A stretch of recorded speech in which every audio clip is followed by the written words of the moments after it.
Dear students, आपका golden rule debit और credit के मीनिंग के बाद अब आपका टॉपिक क्या है कि हम आपको जनरल एंट्रीज कैसे मेंटेन होती है वो बताते हैं। तो उसके लिए कंपलसरी होता है क्या, क्लासिफिकेशन ऑफ अकाउंट। तो देखो ऊपर आपकी हेडिंग क्या राइट है, golden rule for general entries and rules for double entry system.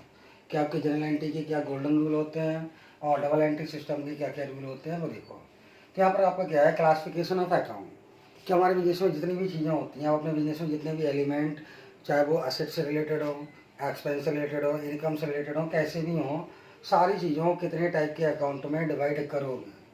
तो सबसे पहले तो हम लोग डिवाइडेशन ऑफ अकाउंट देखते हैं कि अकाउंट की क्लासिफिकेशन क्या क्या है। चलिए आइए, सबसे पहले आपका क्लासिफिकेशन ऑफ अकाउंट में कि आपके जो अकाउंट है वो टू टाइप के क्लासीफाई किए जाते हैं। फर्स्ट है आपका ट्रेडिशनल क्लासिफिकेशन, सेकंड है आपका मॉडर्न क्लासिफिकेशन। ओके, तो ट्रेडिशनल क्लासिफिकेशन और मॉडर्न क्लासिफिकेशन दोनों में क्या अंतर होता है वो देख लो। भाई ट्रेडिशनल क्लासिफिकेशन जो स्टार्टिंग से चला हुआ आ रहा है, ओके, ये हमारा मीन्स ओल्ड कॉन्सेप्ट भी है। और उसके बाद आपका न्यू है मॉडर्न क्लासिफिकेशन। इसमें क्या आपका ये आपके अकाउंट के बेस पर होता है। अकाउंट का बेस का मीन्स यहाँ पर आप देख रहे हो कि सारी चीज़ों को 3 पार्ट में डिवाइड किया है और यहाँ पर उन्हीं सारी चीज़ों को 5 पार्ट टाइप के अकाउंट में डिवाइड किया है। ओके, तो दोनों के अकॉर्डिंग आप सॉल्व करोगे, बट दोनों का मीन्स एक ही है।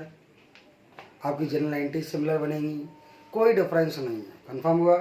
तो क्या होता है आपका ट्रेडिशनल क्लासिफिकेशन और मॉडर्न क्लासिफिकेशन में क्या होता है वो देख लो।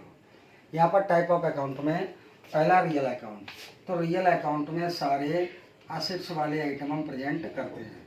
असेट्स का मीन्स जानते हो क्या होता है, जो प्रॉपर्टी वाले आइटम होते हैं वो सारे हमारे रियल अकाउंट में प्रेजेंट किए जाते हैं। अब असेट्स वाले आइटम कौन कौन से होते हैं मैं आपको बताया था स्टार्टिंग में। Land and building, plant and machinery, furniture fixtures, computer typewriter, motor vehicle, cassette and cassette bank, ये सारी चीज़ें। कंफर्म हुआ? सेकंड है आपका नॉमिनल अकाउंट। तो नॉमिनल अकाउंट में हम अपने बिजनेस के एक्सपेंस, लॉस और उसके बाद इनकम और गेन जैसी चीज़ें प्रेजेंट करते हैं। कंफर्म हुआ? और उसके बाद जितने वो थर्ड अकाउंट है आपका पर्सनल अकाउंट। तो पर्सनल अकाउंट में क्या होता है, जितने भी पर्सनस होते हैं सारे पर्सनस को उठाकर हम क्या करते हैं अपने पर्सनल अकाउंट में ट्रांसफ़र कर लेते हैं। तो क्या होता है आपका ट्रेडिशनल क्लासिफिकेशन के अकॉर्डिंग आपके अकाउंट 3 टाइप के होते हैं। First real, second nominal, third personal account. तो रियल अकाउंट में सारी एसेट्स वाले आइटम आएंगे और उसके बाद एसेट्स मीन्स प्रॉपर्टी वाले आइटम। सेकंड है आपका नॉमिनल अकाउंट। नॉमिनल अकाउंट में सारे एक्सपेंस और लॉस और इनकम और गेन वाले आइटम आएंगे। और थर्ड है आपका पर्सनल अकाउंट। तो पर्सनल अकाउंट में जितने भी पर्सन हमारे बिजनेस के कॉन्टेक्ट में होते हैं उन सारे पर्सन को क्लासीफाई किया जाता है। ये हुआ आपका क्या, ट्रेडिशनल क्लासिफिकेशन। अब आइए मॉडर्न क्लासिफिकेशन। तो मॉडर्न क्लासिफिकेशन ये हमने आपको लास्ट लेक्चर में एक्सप्लेन किया था कि आपके टाइप ऑफ अकाउंट में आपके अकाउंट कितने टाइप के होते हैं अकॉर्डिंग टू मॉडर्न क्लासिफिकेशन। पहला असेट्स अकाउंट, फिर liabilities account, capital account, expense and loss, income and gain etcetera. तो ये सारी चीज़ों की नॉलेज हमने आपको अकाउंटिंग क्वेश्चन में भी बताई है। तो असेट्स वाली चीज़ें, प्रॉपर्टी वाले आइटम, तो इनमें क्या होता है कि जब भी हमारी असेट्स प्लस होती है तो उसे डेबिट किया जाता है और जब भी माइनस होती है तो उसे क्रेडिट किया जाता है। कंफर्म हुआ?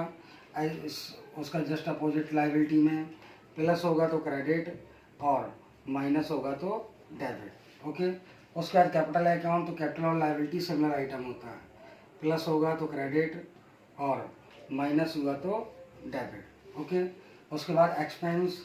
एक्सपेंस जब भी आपका प्लस होता है तो आपका डेबिट होगा और माइनस होता है तो क्रेडिट होता है। वैसे ही ऑलवेज आपका डेबिट ही होता है। और इनकम में इसका जस्ट अपोजिट कि इनकम जब प्लस होता है तो क्रेडिट और माइनस होगा तो डेबिट। कंफर्म हुआ? तो ये हुआ आपकी क्या, क्लासिफिकेशन ऑफ अकाउंट, कि आप अपने अकाउंट को कितने पार्ट में क्लासीफाई करोगे, कैसे कैसे करोगे। तो अकाउंट का क्लासिफिकेशन कितने टाइप से होता है, 2 टाइप से। पहला आपका ट्रेडिशनल क्लासिफिकेशन, सेकंड है आपका मॉडर्न क्लासिफिकेशन। तो ट्रेडिशनल क्लासिफिकेशन में क्या होता है, आपके अकाउंट 3 टाइप के होते हैं, real account, nominal account, personal account. Real account में सारे एसेट्स वाले आइटम प्रेजेंट करते हैं, assets means property of the business. Nominal account में सारे एक्सपेंस और लॉस, इनकम और गेन वाले आइटम आते हैं। और थर्ड है आपका पर्सनल अकाउंट। तो पर्सनल अकाउंट में सारे पर्सनस को क्लासीफाई किया जाता है। आइए उसके बाद मॉडर्न क्लासिफिकेशन में आपके अकाउंट 5 टाइप के होते हैं, assets account, liabilities account, capital account, expense and loss account, income and gain account. तो इनके भी रूल्स आपको पता है कि आपको इन सब के अंडर में आने वाले आइटम पता होने चाहिए। जैसे एसेट्स है, एसेट्स अभी यार हमने आपको बताया, land and building, plant and machinery, furniture fixtures, computer, typewriter, motor vehicle, ये सारी चीज़ें। लाइबिलिटी में आपका syndicator, bill payable, bank loan, bank overdraft, ये सारी चीज़ें। कैपिटल आपका सेपरेट पॉइंट होता है।